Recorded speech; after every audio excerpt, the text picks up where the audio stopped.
In part 1 of lecture 7, we discuss what is inheritance. One of the basic principles of object-oriented programming is inheritance. Inheritance in real life refers to the fact that I may get my father's possessions when he passes away or something like that. But in genetics, inheritance means traits that we have that are passed down to us from our parents. It could be having blue eyes, it could be being tall or short, it could be whether or not we have a dimple in our chin, anything like that.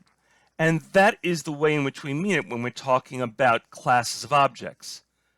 Inheritance in this form means that what we're talking about is a new class created from a class that already exists. The class that already exists is known as the base class, or also known as a superclass. The class that we derive from it by inheritance is called the derived class, or also known as a subclass. A derived class inherits all of the instance variables that belong to the base class. At the same time, they also inherit all of its methods. Now, a class that is derived will also have its own methods and its own variables in addition to that. If that were not the case, we would be working solely with the base class and not inventing something new. Derived classes are expected to have a great deal in common with their base classes. If that were not the case, we would have these again as a separate class. We expect them to have all of the properties and methods of the base class, as well as a few of their own.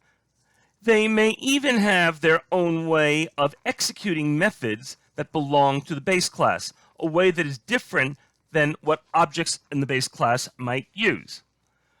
When we have it have its own version of a method that already exists, we call this overriding the method. What you see on this slide is the general syntax for a derived class. As always, it will begin with public class derived class name. We then add the two words extends and the name of the base class.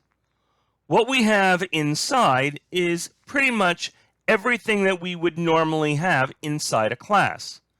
And the details behind that is something that we will talk about right now. We are going to look at an example of a class hierarchy. You'll notice that at the top we have employee.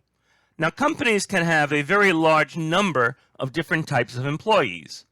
The most obvious divide to start with is hourly versus salaried employee. Right away, we know that this is going to make a big difference in terms of payroll-related information. We'll see here two types of hourly employee, full-time and part-time. It is not that common in any places that I know of that part-time employees are salaried. One big difference is that in real life, hourly employees will make however much they make if they work their normal full hours. If they work less than that, they get paid less. But they also have the opportunity to earn overtime. Salaried employees get paid a fixed salary regardless of whether they work the full time or not. You'll notice that salaried employees have beneath it technical staff and executives. Technical staff would include things such as engineers, technicians, and in this instance it would very well include clerical staff, as opposed to executives who make up a separate group here. Let's take a look at the employee class first, the superclass or the base class for all of these others. We'll begin with import java.util.scanner so we can handle input, public class employee, and this will consist of two separate properties, private string name and private date hire date. What we're going to use here is the date class that we defined earlier. We're going to have three separate constructors. What you see here on this slide is the default constructor. Public employee, and then name equals, quote, no name, unquote, which is a placeholder, as well as hire date equals new date, quote, January, unquote, 1000. Obviously, no one is named no name, and no one has been alive long enough to have been hired on January 1st, 1000. So these dates will stick out for exactly what they are, placeholders. Now let's look at the other two constructors. And first of all, we'll notice that the precondition is that neither the name nor the date is null. These are the initial values that we're giving for the two properties of an employee. We begin it with public employee, string the name, date the date. And inside the braces, we have a condition. If the name equals null or the date equals null, we're going to let the program crash then. System out println, quote, fatal error creating employee, unquote, and then system exit 0. Assuming that the condition is not true, which means everything is good, name will be set equal to the name, hire date will be set equal to new date, the date. You'll notice that we also have a copy constructor. Public employee, employee original object, and inside, name equals original object dot name, hire date equals new date, original object dot hire date. Here we don't perform any such testing because presumably when the other object was originally created, those values would have been found to be non-null back then. Given that name and hire date are both private, we might very well want to have accessors, and you see them here.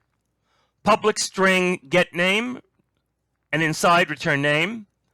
Public date get hire date, inside return new date, hire date.